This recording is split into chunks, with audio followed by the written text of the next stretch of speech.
शुरुआत करें ये अच्छी और सच्ची खबरों की। आज लाखों करोड़ों शिव भक्तों ने अपने महादेव को मना लिया, अपनी भक्ति समर्पण से उन्हें प्रसन्न कर लिया। आज सावन का चौथा सोमवार, आखिरी सोमवार है। शिव भक्तों को पता था कि अगर आज वो भोलेनाथ का जलाभिषेक करते हैं तो फिर उन्हें पूरे सावन महीने के बराबर शिव भक्ति का आशीर्वाद मिलेगा। और आज शिवालयों में शिव भक्तों का अपार सैलाब उमड़ा। कई जगहों पर सुबह सुबह बारिश भी हो रही थी, लेकिन शिवलिंग के अभिषेक के लिए शिव भक्तों का जोश उफान पर नजर आया।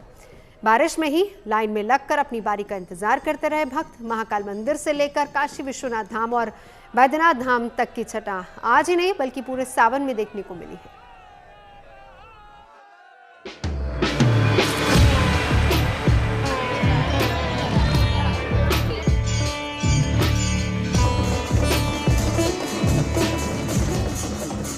सावन के आखिरी सोमवार को लाखों करोड़ों भक्तों ने महादेव को कुछ इस तरह प्रसन्न किया। कहा जाता है कि भोले के भक्त जो किसी वजह से सावन में महादेव की पूजा नहीं कर पाए, वो अगर सावन के आखिरी सोमवार को शिवलिंग का जलाभिषेक कर लें तो उनके सारे पाप, रोग और दोष मिट जाते हैं। इस बात का पता सभी शिव भक्तों को था, इसलिए सुबह से ही शिवालयों में जलाभिषेक और पूजन के लिए भक्तों की लंबी कतार लग गई। सावन के चौथे सोमवार को महादेव की पूजा का महासंयोग भी बना। सावन के आखिरी सोमवार पर ब्रह्म योग, रवि योग, इंद्र योग के साथ सर्वार्थ सिद्धि योग भी बना। इन शुभ योगों में जलाभिषेक और दर्शन पूजन कर शिव कृपा पाने के लिए शिवालयों में दिन भर भक्तों का तांता लगा रहा। आज के दिन भगवान शिव के ज्योतिर्लिंग के दर्शन और पूजन का विशेष महत्व है। शास्त्रों में 12 ज्योतिर्लिंग का जिक्र करते हुए इनका धार्मिक और आध्यात्मिक महत्व बताया गया है। मान्यता है कि ये भगवान शिव के वो 12 पवित्र स्थान हैं जिनके दर्शन मात्र से मोक्ष की प्राप्ति होती है और सभी पापों से मुक्ति मिलती है। हर एक ज्योतिर्लिंग का अपना अलग महत्व है। माना जाता है कि इनके दर्शन से सभी मनोरथ पूरे होते हैं। उज्जैन का महाकालेश्वर मंदिर 12 ज्योतिर्लिंग में से एक है।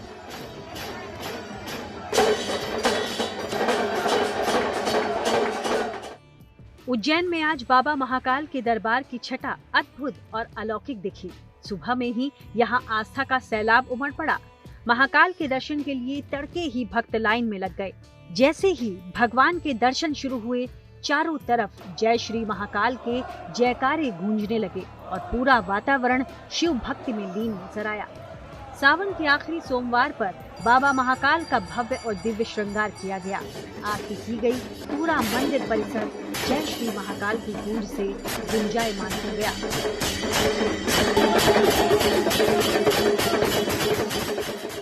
अंतिम सोमवार होने के कारण यहाँ पर बाबा महाकाल की विशेष पूजन अर्चन की गई है। साल भर तक भक्त लोग श्रावण मास का इंतजार करते हैं और शनि शनि श्रावण मास अपने पूर्ण होने जा रहा है, जो रक्षाबंधन के दिन पूर्ण होगा। इसीलिए बाबा महाकाल के दरबार के अंदर जो भक्त आए हुए हैं, पूजन अर्चन बाबा महाकाल की गई है। बाबा महाकाल का विशेष श्रृंगार किया गया है।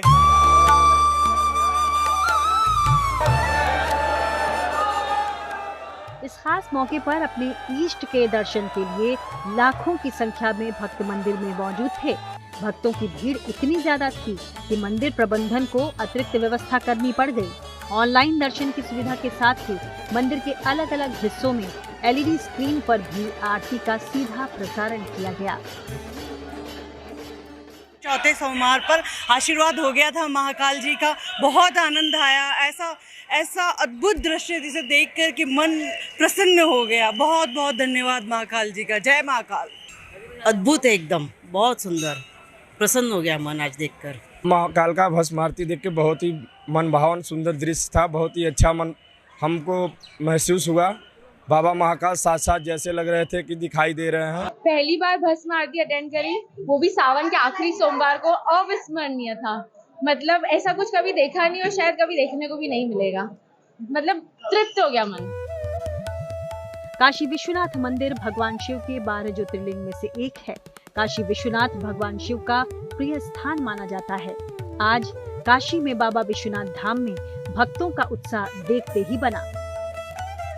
सावन का पावन माह बाबा भोलेनाथ को अति प्रिय है और सावन के सोमवार के दिन बाबा का जलाभिषेक और दुग्धाभिषेक करने से भक्त पीछे नहीं हटते हैं। और अगर स्थान 12 ज्योतिर्लिंगों में से काशी विश्वनाथ का हो तो लाखों लाख संख्या में श्रद्धालु आस्थावान शिव भक्त यहाँ उमड़ पड़ते हैं। और ऐसा ही नज़ारा आज कुछ बाबा विश्वनाथ के दरबार में देखने को मिल रहा है। आज सावन का चौथा और अंतिम सोमवार है। देख सकते हैं जहाँ तक नजरें जा रही हैं वहाँ तक शिव भक्त यहाँ पर बाबा के दर्शन के लिए आए हैं, बाबा के अभिषेक के लिए आए हैं। सावन के आखिरी सोमवार को देश दुनिया के कोने कोने से भक्त बाबा विश्वनाथ के दर्शन के लिए पहुंचे। दूध, गंगा जल, बेलपत्र और फूल लिए श्रद्धालु और कांवड़िए तड़के सुबह से ही बाबा के दरबार में हाजिरी लगाने लगे। मैं पटना से आया हूँ। बाबा का दर्शन बहुत शानदार हुआ है। आज हम भोले बाबा के दर्शन किए, बहुत बढ़िया लगा हमको। और आज के दिन लास्ट सोमवारी है, आज पूजा करके बहुत बढ़िया लगा। और यहाँ सुविधाएं बहुत अच्छी है, पूजा करने के लिए सिक्योरिटी अच्छी है, सारी सुविधाएं हैं, सब लोग बहुत बढ़िया है, सब अच्छे से पूजा हो गया है हम लोग का। 12 ज्योतिर्लिंग में शामिल बाबा बैद्यनाथ धाम में भी सावन के आखिरी सोमवार की दिव्य छटा दिखाई दी।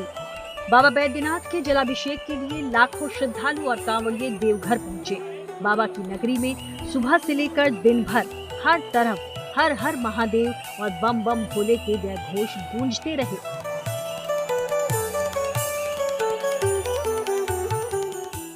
अंतिम सोमवारी है, चौथा सोमवारी है।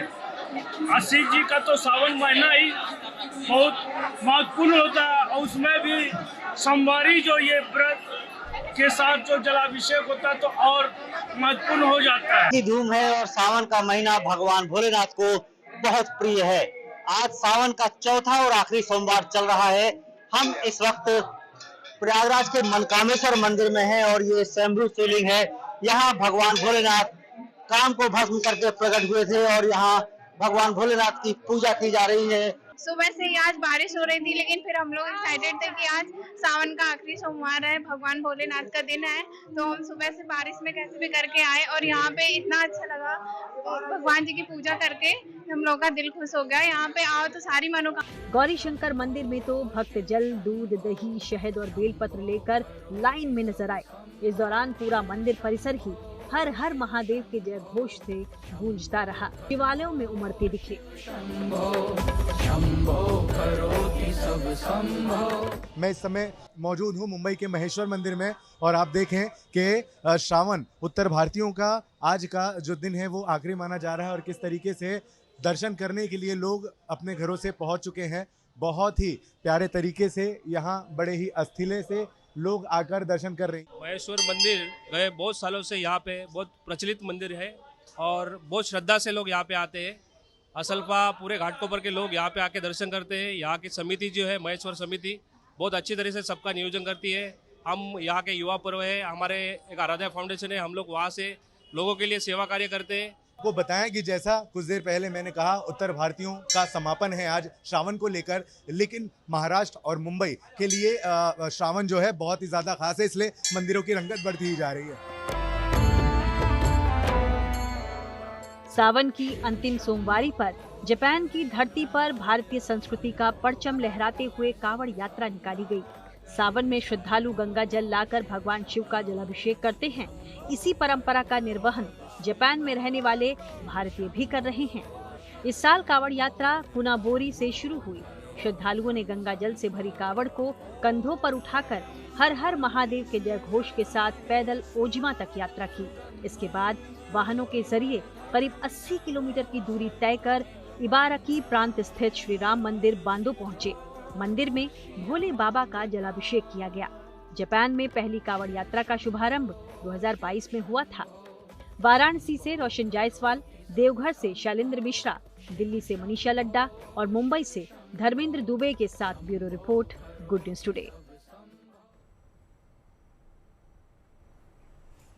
आगे बढ़ते हैं, बात अमरनाथ यात्रा की जो अपने अंतिम चरण में पहुंच चुकी है। बाबा अमरनाथ की पवित्र छड़ी मुबारक आज श्रीनगर के दशनामी अखाड़ा से पवित्र गुफा की तरफ रवाना हुई। महंत दीपेंद्र गिरी के संरक्षण में छड़ी मुबारक 9 अगस्त को रक्षाबंधन के मौके पर पवित्र गुफा के दर्शन करेगी, जिसके साथ ही 1 महीने से चली आ रही बाबा अमरनाथ की यात्रा का समापन हो जाएगा। छड़ी मुबारक के साथ साधु संतों का जत्था पारंपरिक पहलगाम रूट से पवित्र यात्रा तक सफर कर रहा है। अमरनाथ यात्रा का समापन आमतौर पर रक्षाबंधन के दिन ही होता है। हालांकि भारी बारिश की वजह से यात्रा का समापन एक हफ्ते पहले ही कर दिया गया है।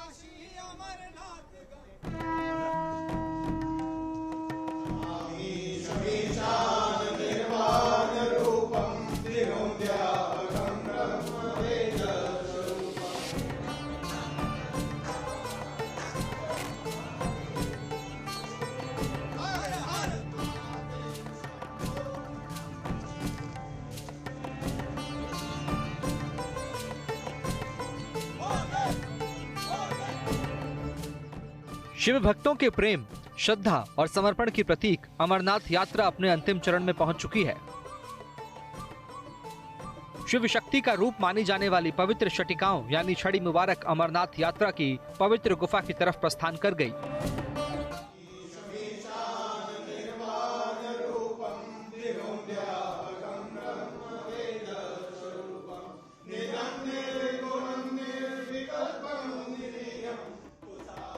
श्री अमरेश्वर धाम की तीर्थ यात्रा के शुभारंभ से पहले दशनामी अखाड़ा के अमरेश्वर मंदिर में श्रावण शुक्ल पक्ष पंचमी यानी नाग पंचमी के दिन से विराजमान छड़ी मुबारक की पूरे विधि विधान के साथ पूजा अर्चना की गई। अमरेश्वर मंदिर का गर्भगृह शिव स्तुति से गूंज उठा।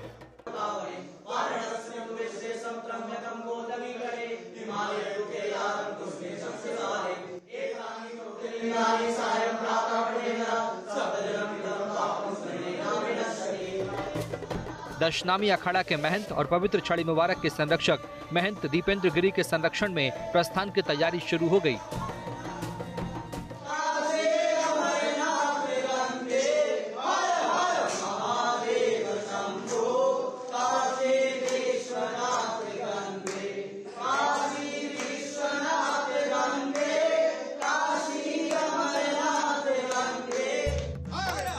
श्री अमरेश्वर धाम की छड़ी मुबारक महंत दीपेंद्र गिरी के संरक्षण में अपने विश्राम स्थल दशनामी अखाड़ा से भारी सुरक्षा व्यवस्था के बीच पवित्र गुफा के लिए प्रस्थान कर गई। साधु संतों का जत्था बाबा बर्फानी के दरबार जाने के लिए निकल पड़ा। श्रीनगर के अखाड़ा से जो है अमरनाथ यात्रा कुछ साधु संतों के साथ निकली और उसके बाद पहले इसकी पूजा जो है वो पामपुर में हुई, वहाँ के मंदिर में। उसके बाद पामपुर से जाकर ये छड़ी मुबारक जो है ये मटन जो कि एक धार्मिक स्थल है कश्मीरी पंडितों का, ख़ास तौर से वहाँ पर इसकी पूजा की गई, जहाँ स्थानीय कश्मीरी पंडितों ने रिवायती तौर इस छड़ी मुबारक की पूजा में हिस्सा लिया।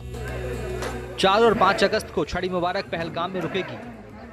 द्वादशी की रात्रि चंदनवाड़ी, त्रयोदशी की रात्रि शेषनाग, चतुर्दशी की रात्रि पंचतनी में बीतेगी। फिर श्रावण पूर्णिमा को पवित्र छड़ियां पवित्र गुफा तक पहुंच जाएंगी। ऐसी भी मान्यता है कि यहीं भगवान शिव ने पत्नी देवी पार्वती को अमरत्व का मंत्र सुनाया था, जिसकी वजह से इस पवित्र गुफा का महत्व शिव भक्तों के लिए काफी है। आज की रात्रि, कल की रात्रि पहलगांव, और उसके बाद जैसे मैंने बताया कि 6 अगस्त चंदनवाड़ी, 7 अगस्त शेषनाग, 8 अगस्त पंचतनी और अंततः 9 अगस्त को श्रावण पूर्णिमा के दिन उस पवित्र गुफा में पहुंचे। पारंपरिक रूट पहलगाम से पवित्र गुफा के लिए रवाना हुई है, जहां 9 अगस्त को दर्शन के साथ ही रक्षाबंधन वाले दिन बाबा अमरनाथ यात्रा का समापन हो जाएगा। श्रीनगर से 145 किलोमीटर की दूरी पर मौजूद अमरनाथ गुफा को पुरातन काल में अमरेश्वर कहा जाता है। अमरनाथ गुफा में भगवान शिव हिम शिवलिंग के रूप में मौजूद रहते हैं। गुफा की छत से टपकने वाले पानी से बर्फ का शिवलिंग बनता है। इसी शिवलिंग के दर्शन के लिए देश भर से श्रद्धालु यहाँ पहुँचते हैं। सनातन धर्म में अमरनाथ यात्रा आस्था, आध्यात्म और धर्म का प्रतीक है। भगवान शिव में आस्था रखने वाले लोग जीवन में एक बार इस यात्रा को जरूर करना चाहते हैं, जिससे उनके पाप मिट जाएं और मोक्ष मिल सके। इस बार खराब मौसम और भारी बारिश की वजह से अमरनाथ यात्रा का समापन समय से 1 हफ्ते पहले ही हो गया है। 28 दिनों में कुल यात्रियों की संख्या 4,14,000 तक पहुंच गई। इस साल की अमरनाथ यात्रा 1 अगस्त को ही स्थगित यानी समाप्त कर दी गई थी। दरअसल 38 दिन के बजाय जो पहला फैसला था अमरनाथ श्राइन बोर्ड और जम्मू कश्मीर प्रशासन का कि इस साल की अमरनाथ यात्रा 38 दिन तक चलेगी यानी रक्षाबंधन तक चलेगी, लेकिन खराब मौसम के चलते और अमरनाथ गुफा की ओर जाने वाले रास्तों पर हो रही मरम्मत के चलते यात्रा को मात्र 28 दिन ही जो है सीमित कर दिया गया। हालांकि इस साल हिमलिंग ज्यादा दिनों तक विद्यमान नहीं रहा, फिर भी भक्तों के जोश में कोई कमी नहीं आई। यात्रा के आखिरी दिन तक पवित्र गुफा के दर्शन के लिए शिव भक्तों की भारी भीड़ रही। श्रीनगर से अशरफ वानी के साथ bureau report, good news today.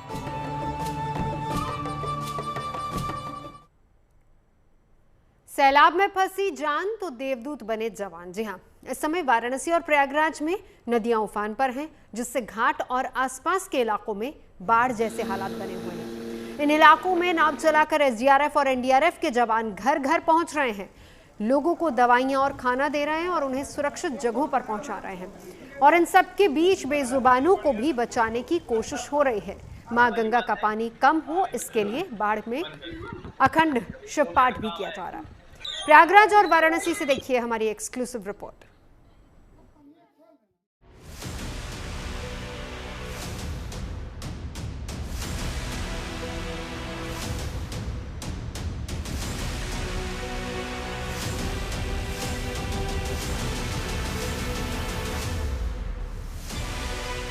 सैलाब में फंसी जान तो देवदूत बने एनडीआरएफ, एसडीआरएफ के जवान।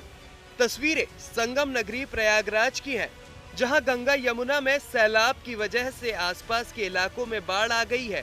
मुसीबत की इस घड़ी में स्थानीय प्रशासन के साथ एनडीआरएफ, एसडीआरएफ की टीम लोगों को बचाने में जुटी है। प्रयागराज में बाढ़ है, जो रिहायशी इलाके हैं वहां भी अब पानी पहुंच गया है। लोग घरों को छोड़कर छतों पर जा रहे हैं, दुकानें बंद हो गई हैं। हालात कुछ इस तरीके के हैं जो तस्वीरों में आप देख रहे हैं। अपना अपना सामान लेकर कमर के नीचे तक पानी, तो वहीं ऊपर लोग खड़े बालकनी में या अपनी छतों पर खड़े हैं और इंतजार कर रहे हैं, या अपने घर की रक्षा के लिए एक व्यक्ति अपने घर में ही रुकना प्रेफर कर रहा है। जिस तरह की तस्वीरें हैं, आप केवल ये समझिए, ये जो बिजली के खतरनाक जो टावर्स लगे हैं, इनमें भी करंट के होने की कितनी संभावना ऐसी सिचुएशन में होती है। और ऐसे में हम इस वक्त जहां मौजूद हैं वो एक एसडीआरएफ की बोट है, और एसडीआरएफ के ये जवान देवदूत से कम नहीं है जो इस कठिन हालात में प्रयागराज वासियों के लिए पहुंचे हुए हैं। ऊपर आप देखिए तमाम महिलाएं भी आपको नजर आएंगी जो कहीं ना कहीं ये समझ रही हैं, सोच रही हैं कि पानी कब घटे और कब ये अपने घरों से बाहर निकलें। ये छतों पर खड़े हैं और आगे आप केवल देखिए वाटर लेवल कितना खतरनाक है। ये जो गेट आप घर का देख रहे हैं, आप अंदाजा लगाइए, आम दिनों में आदमी इन्हीं गेट से अंदर दाखिल होता है, लेकिन आज आधे गेट के ऊपर जो है वो पानी आ चुका है। प्रयागराज के कई मोहल्लों में बाढ़ का पानी इतना बढ़ गया है कि बहुत से लोगों को घरों के ऊपरी मंजिलों पर पनाह लेनी पड़ रही है। ऐसे में हालात ये हैं कि एनडीआरएफ, एसडीआरएफ की टीमें सीढ़ियों के सहारे उन्हें अपनी नावों पर ला रहे हैं और सुरक्षित जगहों पर पहुंचा रहे हैं। काफी लोग फंसे हुए थे जिनको हम धीरे धीरे करके निकाल रहे हैं। लगातार रेस्क्यू कार्य 2-3 दिनों से चालू है और सभी को ये भी बताया जा रहा है साथ ही साथ कि आप लोग ज्यादा से ज्यादा पानी हो सकता है अभी और बढ़ जाए तो या तो ऊपर रहिए या तो अभी यहाँ से निकल जाइए, बाहर निकल जाइए, जिससे कि आप सेफ रहें। बाकी हम लोग यहाँ बाहर निकलने की भी कवायद है और जो लोकल बोट्स हैं वो भी पीछे उनका भी संचालन हो रहा है, जिससे कि किसी आवागमन में किसी को दिक्कत ना हो। सरकार दावा कर रही है कि एसडीआरएफ, एनडीआरएफ के अलावा कई ऐसे बोट्स भी हैं जिन्हें लोकल तौर पर यहाँ लगाया गया। राहत और बचाव में जुटे जवान अपनी नाव से लोगों को बचा रहे हैं और घरों में दवाइयाँ और खाने का सामान भी पहुँचा रहे हैं। प्रयागराज के गंगापुर इलाके में एक मार्मिक तस्वीर भी कैमरे में कैद हुई। बाढ़ में फंसे एक कुत्ते को एक छात्र ने डोलची में रखकर बचाया। कहते हैं कि जो बोल नहीं सकता है उसकी सहायता करना, और इस तरह से एसडीआरएफ की बोटों के बीच से एक तस्वीर जहां एक शख्स एक डोलची में बाढ़ के पानी से निकलकर, जहां इस वक्त मैं मौजूद हूं, आप देखिए मेरे घुटने के ठीक नीचे तक पानी यहां पहुंचा हुआ है, और जितना आप आगे यहां जाते हैं उतना पानी वहां गहरा होता है। और ये शख्स अवनीश जिसका नाम है, वो उस जगह से, उसके और पीछे से, जहां से आप देख रहे हैं कि कमर तक पानी है, वहां से एक डोलची में इस जो ये डॉग है, कुत्ता है, इसका भी वेट अच्छा खासा है, उसे लिए हुए वो यहां तक आता है। शायद इसे ही निस्वार्थ सेवा कहते हैं। कितनी भी बड़ी आपदा हो, लेकिन शायद ऐसी तस्वीरें इंसानियत को जिंदा रखती हैं। प्रयागराज का रसूलाबाद घाट भी पूरी तरह से डूब चुका है। घाटों पर बने मंदिर जलमग्न है। इस बीच बघाड़ा से एक तस्वीर आई जिसमें अपने नवजात बच्चे को बचाने के लिए माता पिता कमर से ऊपर पानी में होकर निकल रहे हैं। प्रयागराज के झूसी इलाके के कैलाश धाम और क्रिया योग आश्रम तक बाढ़ का पानी पहुंच चुका है। आश्रम की ओर जाने वाली सड़कें जलमग्न हो चुकी हैं और कैलाश धाम के कैंपस का एक हिस्सा भी पानी में डूब गया है। लेकिन इसके बीच भी आस्था डगमगाई नहीं है। बाढ़ की भयावता को शांत करने और लोगों की रक्षा के लिए कैलाश धाम में अखंड शिव पाठ का आयोजन किया गया है। प्रयागराज में बाढ़ प्रभावित लोगों के लिए 18 राहत शिविर बनाए गए हैं। बाढ़ प्रभावित को राहत कैंपों में पहुंचाया जा रहा है। बाढ़ पीड़ितों की मदद के लिए 84 विशेष पुलिस चौकियां भी बनाई गई हैं। यूपी के वाराणसी की बात करें तो गंगा और वरुणा के बढ़े जलस्तर की वजह से घाटों पर बाढ़ जैसे हालात बन गए हैं। वाराणसी का 80 घाट भी बाढ़ की चपेट में आ चुका है, लेकिन बनारस के लोगों की आस्था भक्ति पर कोई असर नहीं पड़ा है। बाबा विश्वनाथ की नगरी काशी हमेशा मदमस्त रहती है। हालात चाहे जैसे हों और बाढ़ के हालात में भी कैसे काशीवासी और काशी आने वाले लोग मस्त रहते हैं भोलेनाथ की नगरी में आकर के। कि बाढ़ के इस इलाके में ये 80 घाट का इलाका है और यहाँ पर लोग 80 घाट तक जा नहीं पा रहे हैं, लेकिन नहीं जाने के बीच में भी उनकी मस्ती बरकरार है। उनको इसी बात की खुशी है कि माँ गंगा इन गलियों में आ गई है और इन गलियों में ही वो गंगा के जल को समझ करके स्नान कर रहे हैं, मस्त हो रहे हैं कि जैसे माँ गंगा की गोद में जा करके वो मस्त होते हैं। उसी तरीके से देखिए क्या महिलाएं, क्या बच्चे, क्या पुरुष। और ये 80 घाट की वो गलियां हैं जहां पर ये माना जा रहा है कि बाढ़ की वजह से माँ गंगा यहाँ पर आ गई है और माँ गंगा आ गई है तो इस स्नान करने से कोई रोक नहीं सकता। ये पुण्य कमाने का मौका है और इस पुण्य कमाने के लिए अगर माँ गंगा यहाँ पे गलियों में आ गई है तो उसको कौन छोड़ेगा। देखिए सीटी बजा करके रोका जा रहा है कि यहाँ पर ना आए और उनको पीछे किया जा रहा है। ये तमाम लोग हैं जो आज 80 घाट पर आना चाह रहे थे लेकिन इनको रोक दिया गया है पुलिस। और ये देखिए अब जिनको रोका जा रहा है वो यहीं से कहा जाए कि गंगा जल समझ करके स्नान कर रहे हैं। और ये भी एक दूसरी तस्वीर है वाराणसी की, मस्त मौला वाराणसी की। वाराणसी की जिन गलियों में लोग पैदल नहीं चल पाते थे, आज वहां नाव चल रही है। पुलिस की फ्लड यूनिट लगातार लोगों को बाढ़ वाले इलाकों से निकाल रही है। इस बीच बाढ़ जैसे हालात में स्कूल में बच्चे खेलते हुए नजर आए। बनारस में गंगा का पानी अब शहरी के साथ साथ ग्रामीण इलाकों में सबसे ज्यादा प्रभावित होकर के वहां पे जल स्तर बढ़ा हुआ है। हम इस समय पर लंका के मलहिया इलाके में है और देखिए कि जो ग्रामीण इलाका है मलहिया, ये ग्राम सभा है और प्राथमिक विद्यालय में पानी अंदर जा चुका है। बच्चे स्कूल के अंदर पढ़ने के लिए आते हैं लेकिन आज वो उनके लिए कि वाटर लॉगिंग की वजह से, जो पानी की वजह से लोग वहां पर खेल तो रहे। लेकिन दूसरी तस्वीर एक और भी है कि लोग यहां से निकलने के लिए, बच्चों को निकालने के लिए अपने ठेले का इस्तेमाल कर रहे हैं क्योंकि पानी घुटनों तक बढ़ा हुआ है। और अब गोवा की एक ऐसी शादी आपको दिखाते हैं जो हुई नहीं है। आजकल फेक वेडिंग्स का ट्रेंड है जो बढ़ते बढ़ते गोवा तक जा पहुंचा है और वहां भी दिल्ली मुंबई जैसे बड़े शहरों की तरह ही पहली बार फेक वेडिंग का आयोजन किया गया, जिसमें हल्दी, मेहंदी, संगीत समेत सभी इवेंट्स असली शादी वाले थे। बस एक चीज नहीं थी और वो थे दूल्हा और दुल्हन। नॉर्थ गोवा के कैंडोलिम बीच पर पहली बार आयोजित हुई इस फेक वेडिंग में पारंपरिक कपड़ों में पहुंचे लोगों को असली शादियों की फीलिंग आई, जहां उन्होंने ढोल, नगाड़े, खान पान, शादी का मंडप समेत असली भारतीय शादी के हर तामझाम का मजा लिया। खबरें सच्ची होनी चाहिए, अच्छी खुद ब खुद लगती हैं। Navjot Randhawa signing off. आप सुनते रहिए गुड न्यूज, देखते रहिए गुड न्यूज टुडे।